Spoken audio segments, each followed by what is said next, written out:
Okay. This channel was started as a love letter to magic and, as I suppose, a way to bail out some of the autistic floodwaters that come from having an all-encompassing hobby. But the root of MTG Specs is this. Magic the Gathering has, over the last 30 years, repeatedly saved my life. In July of 2024, Magic was officially prescribed by the British National Health Service as part of my healthcare plan for depression, specifically as a safe space to retreat to if my brain wanted to open the door to nothingness and lose the game. Not some abstract try mindfulness strategy, a real tangible coping tool. My talk therapist said, when those thoughts start to spiral, escape into the thing that gives you joy and meaning. And so, Magic the Gathering became my prescription drug of choice. But Magic has been a lifeline long before the therapist's office, long before adulthood.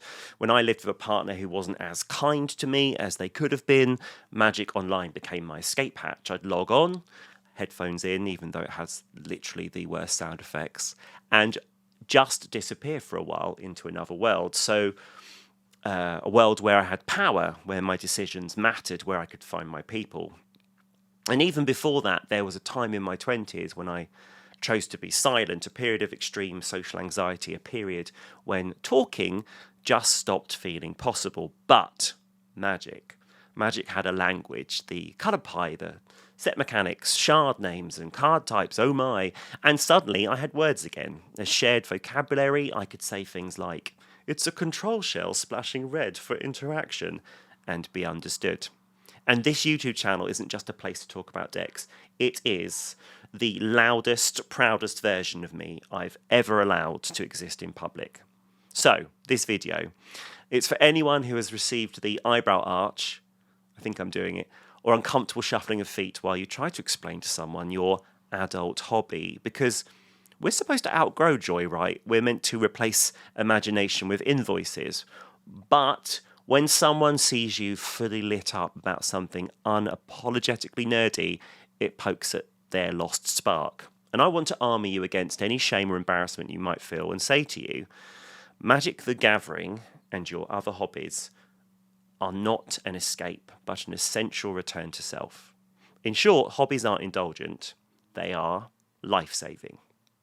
And I'm not asking you to get your tiny violins out for a woe is me hoedown. I just think it's important to talk about mental health. And the irony that I didn't get this video out in time for Men's Mental Health Month because of my own mental health, well, that's the kind of irony that Alanis Morissette was singing about. There are people on this platform trading off of outrage and sensationalism in Magic, so this is my opportunity to balance the scale. Self-identity, Magic and me. This month marks 4.5 years of an autism mental health waiting list to help answer questions about why I experience life a little left of the middle, that feeling of always just getting the hang of the human beings around me.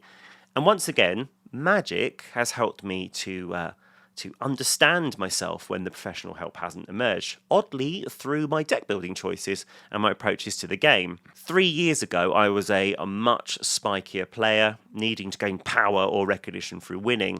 It was a sobering reflection of my mental state. I needed a win at any cost. At a time, I was struggling with the need to feel successful within a context that felt most at home, which was something I was lacking day to day. So my hobby was telling me who I was. Magic and hobbies are so personal. With Magic, how you choose cards says everything about your approach to a social dynamic. Do I care about these people that I play with? What do I bring to this social game? What do I need or want from this pastime? Now, after talk therapy and medication, I lose way more because my focus now is on creating memories. And I'm actually really okay with that. But in fact, researching this, I identified that I have strengths in my semantic memory, which means I can recall facts and general knowledge about this game, but I struggle to recall specific events, including details about past experiences. So it's no surprise that the way that I build now is to build on a need to shore up that weakness, i.e. create memories around specific events, which is playing Magic the Gathering. How did I discover this? Well, through the mirror that is my hobby, which literally blows my mind. Magic is telling us who we are. Magic and shared language. Let us time travel back to university. I'm 18 years old, freshly deposited into a damp dorm room with a tin of cold baked beans, zero social currency, and the creeping realization I may have made a mistake and that I want to go back home. I did not know anyone. I didn't know how to be anyone. And within 2 weeks, I was seriously considering dropping out. And then 2 guys down the hall started talking about this weird game they'd picked up called Magic the Gathering. And I still remember the moment I realised I knew what they were talking about. Not just recognised it, knew it. Suddenly, they were speaking a language that didn't make me freeze or second guess myself.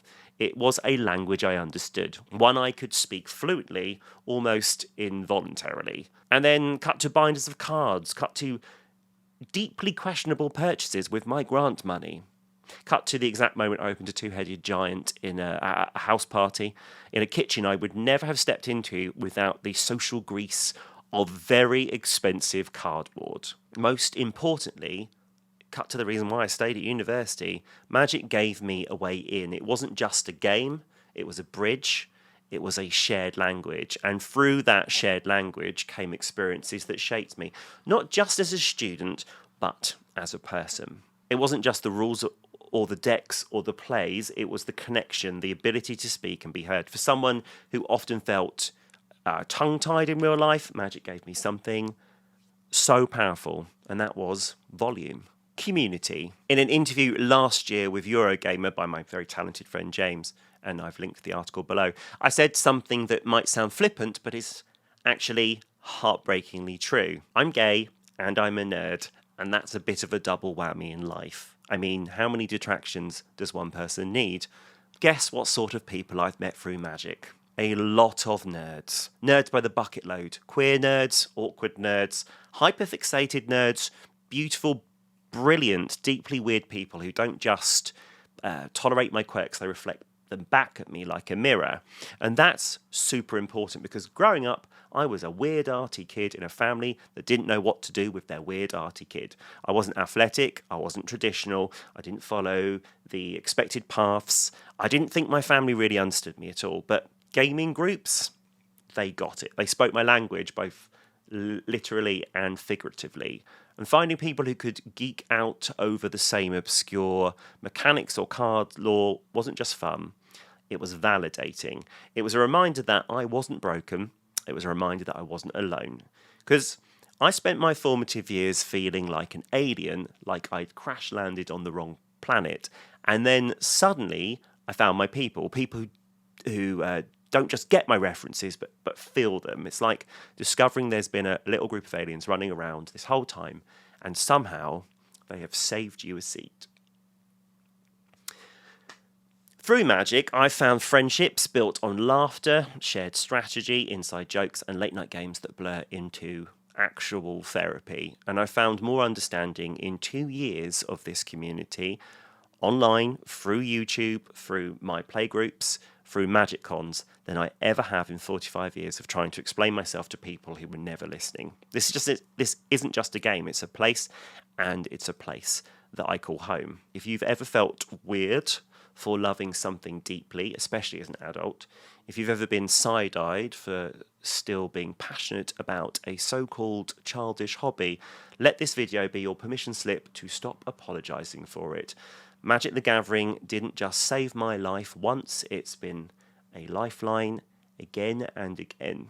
It's taught me who I am, it's given me words when I didn't have any, and helped me build a community where being weird is the whole point. So whether your thing is cardboard spells or model trains, cross-stitching frogs or memorising dinosaur facts, don't let anyone tell you that it's not important. It is, and you are.